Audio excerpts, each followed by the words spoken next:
Hello students, मैं हूं अरुण आर्यन और आपका स्वागत करता हूं आपके अपने इस चैनल मैथमेटिक्स गुरु में। तो चलिए स्टूडेंट्स, आज हम लोग स्टार्ट करने जा रहे हैं क्लास 10th हिंदी गोधली भाग 2 के चैप्टर नंबर 1 को। हालांकि इसके बारे में मैंने पहले भी बता रखा है। मैंने इसके पाठ परिचय और सब्जेक्टिव इन दोनों को पहले ही करा रखा है, जिसका लिंक आपको डिस्क्रिप्शन में और साथ ही साथ आई बटन में मिल जाएगा। आप वहां से जाकर इन सभी को समझ सकते हैं। तो अगर अभी तक आपने पाठ परिचय और सब्जेक्टिव को नहीं देखा है तो आप जाकर पहले उसको देख के आइए। अगर आप पाठ परिचय और सब्जेक्टिव इन दोनों को देख लेते हैं तो ऑब्जेक्टिव में आपको कोई भी दिक्कत नहीं आने वाला है। इसलिए पहले जाकर आप उन दोनों वीडियोस को देखिए, उसके बाद आकर आप इसको देखिए, तब जाके ये आपको बेटर वे में समझ आएंगी। तो चलिए स्टूडेंट्स, बिना टाइम को वेस्ट किए हम क्वेश्चन को स्टार्ट करेंगे।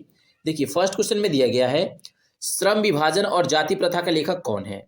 Option A Mahatma Gandhi, option B Pandit Jawaharlal Nehru, option C Ram Manohar Lohia और option D doctor Bhimrao Ambedkar. तो जैसा कि मैंने आपको पाठ परिचय में बता रखा है, श्रम विभाजन और जाति प्रथा के लेखक डॉक्टर भीमराव अंबेडकर हैं। तो कौन सा ऑप्शन सही हो जाएगा? ऑप्शन डी मेरा करेक्ट आंसर है। ओके, चलिए आगे बढ़ते हैं। देखिए, सेकेंड क्वेश्चन में दिया गया है डॉक्टर भीमराव अंबेडकर का जन्म कब हुआ। ऑप्शन ए 14 अप्रैल 1891, ऑप्शन बी 3 दिसंबर 1984, ऑप्शन सी 5 अक्टूबर 1869 और ऑप्शन डी 4 अप्रैल 1891। तो मैंने आपको बता रखा है कि डॉक्टर भीमराव अंबेडकर का जन्म 14 अप्रैल 1891 को हुआ है। लेकिन बहुत सारे स्टूडेंट को कन्फ्यूजन होता है कि सर ये वाला आंसर सही होगा, बट ऐसा नहीं है, ये आंसर गलत है, क्योंकि उनका जन्म हुआ है 14 अप्रैल 1891, जो कि ऑप्शन नंबर ए में दिया गया है। तो ये मेरा राइट आंसर है, ऑप्शन नंबर ए। ओके, चलिए आगे बढ़ते हैं। ये देखिए, तीसरे क्वेश्चन में दिया गया है डॉक्टर भीमराव अंबेडकर के पिता का क्या नाम था। Option A Ramdev Maloji Sakpal, option B Ramji Maloji Sakpal, option C Mohan Sakpal और ऑप्शन डी श्याम मालोजी सकपाल। तो देखिए, डॉक्टर भीमराव अंबेडकर के पिता का नाम रामजी मालोजी सकपाल था, जो कि ऑप्शन नंबर बी में दिया गया है। तो option number B is the right answer. आगे बढ़ते हैं। इसमें दिया गया है डॉक्टर भीमराव अंबेडकर की माता का क्या नाम था। Option A Ramabai Ambedkar, option B Bhimabai Maloji Sakpal, option C Jijabai Ambedkar और option D doctor Savita Ambedkar. तो देखिए, डॉक्टर भीमराव अंबेडकर की माता का नाम भीमाबाई मालोजी सकपाल था, जो कि ऑप्शन नंबर बी में दिया गया है। तो ये मेरा करेक्ट आंसर है। आइए आगे बढ़ेंगे। इसमें दिया गया है डॉक्टर भीमराव अंबेडकर का जन्म किस परिवार में हुआ था। ए ब्राह्मण परिवार में, बी क्षत्रिय परिवार में, सी दलित परिवार में और डी इनमें से कोई नहीं। तो देखिए, डॉक्टर भीमराव अंबेडकर का जन्म एक दलित परिवार में हुआ था, महार जाति में। महार मतलब डोम जाति में उनका जन्म हुआ था। तो हम मारेंगे दलित परिवार, जो कि ऑप्शन नंबर सी में दिया गया है। आगे बढ़ते हैं। आगे दिया गया है डॉक्टर भीमराव अंबेडकर का जन्म किस राज्य में हुआ था। तो मैंने आपको पाठ परिचय में ही बता रखा है इसके बारे में। तो आप जाके पहले पाठ परिचय को जरूर देखें, आपको ऑब्जेक्टिव में कोई भी दिक्कत नहीं होगा। तो ऑप्शन देख लेते हैं। ऑप्शन ए दिया गया है Bihar, option B Maharashtra, option C Uttar Pradesh और ऑप्शन डी मध्य प्रदेश। तो डॉक्टर भीमराव अंबेडकर का जन्म महू मध्य प्रदेश में हुआ था। तो हम ऑप्शन डी को टिक लगाएंगे। आगे बढ़ते हैं। आगे कहा जा रहा है डॉक्टर भीमराव अंबेडकर की पत्नी का नाम क्या था। Option A Ramabai Ambedkar, option B doctor Savita Ambedkar, option C A और बी दोनों और ऑप्शन डी इनमें से कोई नहीं। तो देखिए, मैं आपको एक बात बताना चाहूँगा, डॉक्टर भीमराव अंबेडकर का 2 शादी हुआ था। पहले पत्नी का नाम था डॉक्टर सविता अंबेडकर और दूसरे पत्नी का नाम था रमाबाई अंबेडकर। ओके, तो ये दोनों ऑप्शन सही है। क्वेश्चन में पूछा जा रहा है डॉक्टर भीमराव अंबेडकर की पत्नी का क्या नाम था, तो दोनों है। तो मार सकते हैं ऑप्शन नंबर सी को। तो ये मेरा राइट आंसर हो जाएगा, ऑप्शन नंबर सी। ए और बी दोनों उनके पत्नी का नाम था। आगे देख लेते हैं। आगे कहा जा रहा है डॉक्टर भीमराव अंबेडकर को भारत रत्न कब मिला। Option A 1879, option B 1990, option C 1985 और ऑप्शन डी 1907। तो डॉक्टर भीमराव अंबेडकर को भारत रत्न 1990 में मिला था, जो कि ऑप्शन नंबर बी में दिया गया है। आगे देखेंगे। आगे कहा जा रहा है डॉक्टर भीमराव अंबेडकर का अन्य नाम इनमें से कौन सा है। ऑप्शन ए संविधान निर्माता, ऑप्शन बी भीवा, ऑप्शन सी गरीबों का मसीहा और ऑप्शन डी उपयुक्त सभी।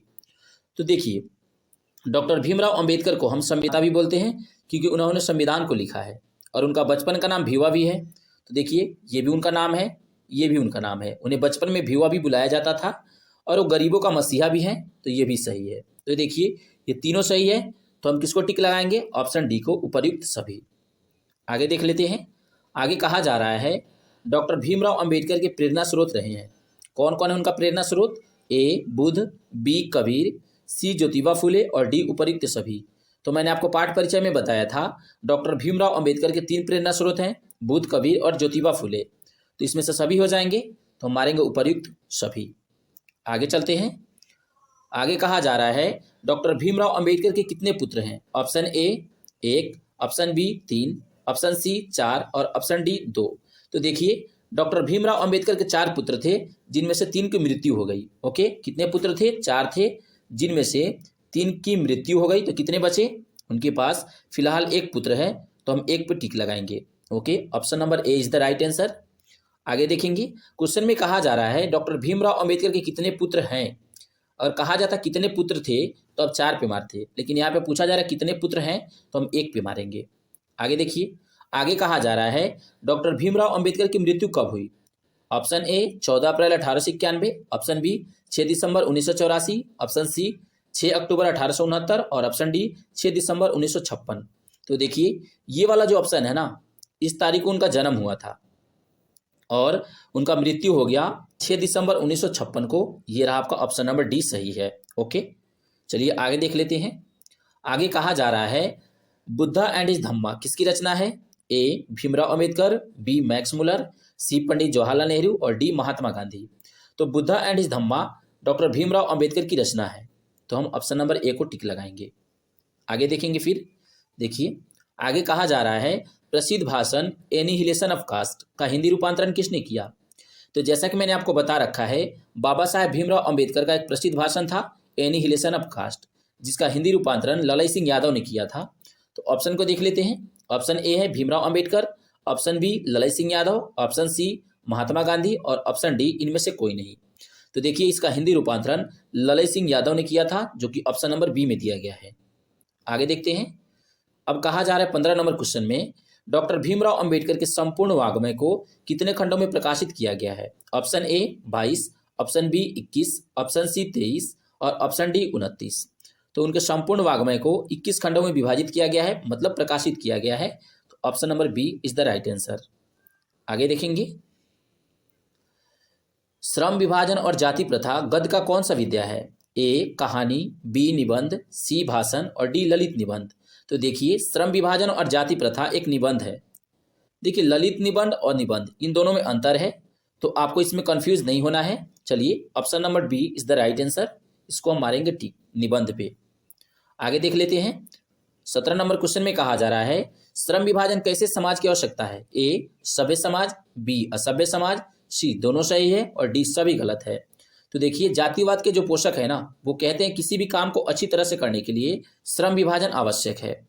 मतलब सभ्य समाज श्रम विभाजन को आवश्यक मानता है, ये जातिवाद के पोषक बोलते हैं। कौन सा ऑप्शन सही हो जाएगा? ऑप्शन नंबर ए सभ्य समाज। ओके, आगे देखेंगे। फिर आगे कहा जा रहा है भारतीय संविधान का निर्माता के रूप में हम किन्हें जानते हैं? ऑप्शन ए महात्मा गांधी को, ऑप्शन बी अटल बिहारी वाजपेयी को, option C doctor Bhimrao Ambedkar को और ऑप्शन डी पंडित जवाहरलाल नेहरू को। तो देखिए संविधान निर्माता कौन है? डॉक्टर भीमराव अंबेडकर को हम संविधान निर्माता भी बोलते हैं, जैसा कि अभी अभी आपने पीछे देखा है। ओके, तो हम ऑप्शन नंबर सी पे टिक लगाएंगे। ऑप्शन नंबर सी मेरा सही है। आगे देखेंगे। आगे कहा जा रहा है आदर्श समाज स्वतंत्रता, समानता, भ्रातृत्व पर आधारित होगा, किसने कहा? ए मैक्स मुलर, बी अज्ञे, सी बिरजू महाराज और डी बाबा साहेब भीमराव अंबेडकर। तो देखिए हम जानते हैं आदर्श समाज कैसा होना चाहिए, उसमें स्वतंत्रता होना चाहिए, समानता होना चाहिए और भ्रातृत्व होना चाहिए। ये कहा था डॉक्टर भीमराव अंबेडकर ने। तो ऑप्शन नंबर डी मेरा करेक्ट आंसर है, तो हम ऑप्शन डी पे टिक लगाएंगे। ओके, आइए आगे देखेंगे। आगे कहा जा रहा है भारत में जाति प्रथा का मुख्य कारण क्या है? ऑप्शन ए गरीबी, ऑप्शन बी अमीरी, ऑप्शन सी बेरोजगार और ऑप्शन डी रोजगार। तो देखिए भारत में जाति प्रथा का मुख्य कारण क्या है? भारत में जाति प्रथा का मुख्य कारण है बेरोजगारी, क्योंकि जाति प्रथा के कारण ही बेरोजगारी भारत में बढ़ती जा रही है, इसलिए हम ऑप्शन नंबर सी को टिक लगाएंगे। ओके, आगे देखेंगे। क्वेश्चन नंबर 21 में क्या दिया गया है, यहाँ देखिए। क्वेश्चन में कहा जा रहा है भाईचारे का दूसरा नाम क्या है? ए समूह, बी लोकतंत्र, सी राजतंत्र और डी श्रम। तो भाईचारे का है लोकतंत्र। लोकतंत्र मतलब एक दूसरे के साथ मिलजुल के रहना। ओके, तो हम मारेंगे ऑप्शन नंबर बी को टिक। फिर आगे देखेंगे, आगे कहा जा रहा है सभ्य समाज की आवश्यकता क्या है। ए जाति प्रथा, बी श्रम विभाजन, सी अणुबम और डी दूध। तो सभ्य समाज की आवश्यकता है श्रम विभाजन। अभी अभी आपने पीछे देखा है सभ्य समाज की आवश्यकता क्या है, श्रम विभाजन है, तो हम यहाँ पे श्रम विभाजन को टिक लगाएंगे। चलिए फिर देखेंगे आगे, आगे कहा जा रहा है जाति प्रथा श्रम विभाजन के साथ साथ किसका रूप लिए हुए है। ए स्वतंत्रता, बी भ्रातृत्व, सी श्रमिक विभाजन का और डी इनमें से कोई नहीं। तो देखिए जाति प्रथा श्रम विभाजन के साथ साथ श्रमिक विभाजन का भी रूप लिया हुआ है, तो ऑप्शन नंबर सी मेरा सही हो जाएगा। ओके, तो हम ऑप्शन नंबर सी पे टिक लगा लेते हैं। आगे देखेंगे फिर देखिए 24 नंबर क्वेश्चन में क्या दिया गया है, देख सकते हैं। क्वेश्चन में कहा जा रहा है जाति प्रथा स्वाभाविक विभाजन नहीं है क्यों। ए रुचि पर आधारित नहीं होने के कारण, बी रुचि पर आधारित होने के कारण, सी भेदभाव के कारण और डी शोषण के कारण। तो देखिए जाति प्रथा स्वाभाविक विभाजन नहीं है क्योंकि यह रुचि पर आधारित नहीं है। ओके, तो ये मेरा ऑप्शन ए सही हो जाएगा।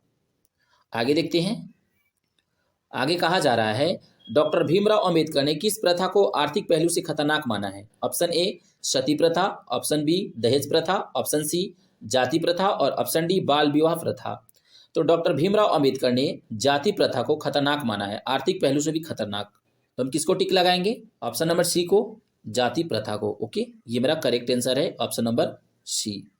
चलिए आगे देखेंगे, आगे कहा जा रहा है डॉक्टर भीमराव अंबेडकर ने भारत की बेरोजगारी का प्रमुख और प्रत्यक्ष कारण किसे माना है। ए कार्यकुशलता, बी जाति प्रथा, सी उद्योग धंधों की कमी और डी प्रतिकूल परिस्थितियां।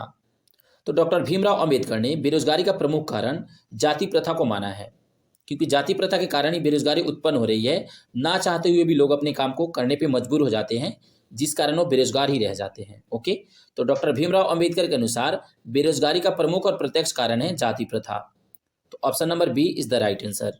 आगे देखते हैं, आगे कहा जा रहा है बाबा साहब भीमराव अंबेडकर के अनुसार आदर्श समाज कैसा होना चाहिए। ऑप्शन ए समता आधारित, ऑप्शन बी बंधुत्व पे आधारित, ऑप्शन सी स्वतंत्रता पे आधारित और ऑप्शन डी सभी कथन सत्य हैं। तो देखिए आदर्श समाज कैसा होना चाहिए, मैंने आपको पीछे ही बताया है आदर्श समाज जिसमें समता हो। ओके, देखिए जिसमें समता हो, बंधुत्व हो और स्वतंत्रता हो, जिसमें ये तीनों गुण पाया जाता है वही आदर्श समाज होता है। तो मेरा कौन सा ऑप्शन सही हो जाएगा, सभी कथन सत्य हैं, option number D is the right answer. फिर आगे देखेंगे, आगे कहा जा रहा है, यहाँ पे देख सकते हैं श्रम विभाजन और जाति प्रथा शीर्षक निबंध का भाव क्या है।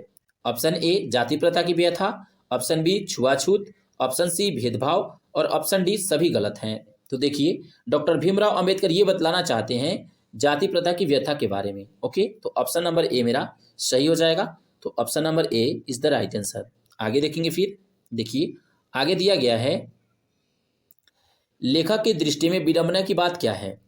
ए जातिवाद के पोषकों की कमी नहीं है, बी जातिवाद के पोषक नगण्य हैं, सी आर्थिक दृष्टि से जातिवाद उचित है और डी जातिवाद लोकतंत्र के विरुद्ध नहीं है। ओके, तो देख सकते हैं यहाँ पे मेरा ऑप्शन कौन सा सही हो जाएगा, ध्यान से देखिएगा।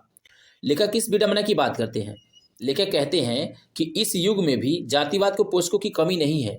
तो मेरा ऑप्शन ए सही हो जाएगा, यही विडंबना की बात है कि इस युग में भी जातिवाद के पोषकों की कमी नहीं है। आगे देखेंगे, फिर देखिए ये मेरा लास्ट क्वेश्चन है।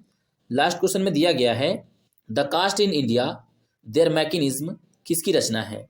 A Bhimrao Ambedkar, B Amarkant, C Mahatma Gandhi और डी हजारी प्रसाद द्विवेदी। तो देखिए the caste in India their mechanism doctor Bhimrao Ambedkar की रचना है, तो हम टिक लगाएंगे ऑप्शन नंबर ए पे, जो कि मेरा सही आंसर है। और इस तरह स्टूडेंट्स आपका पार्ट 1 कंप्लीट हो जाता है, या आपका ऑब्जेक्टिव था। हालांकि इससे पहले ही मैंने सब्जेक्टिव करा रखा है, तो आप जाकर सब्जेक्टिव को देख लीजिए और समझ लीजिए। साथ ही साथ मैंने पाठ परिचय भी करा रखा है, तो आप उसको भी समझ सकते हैं।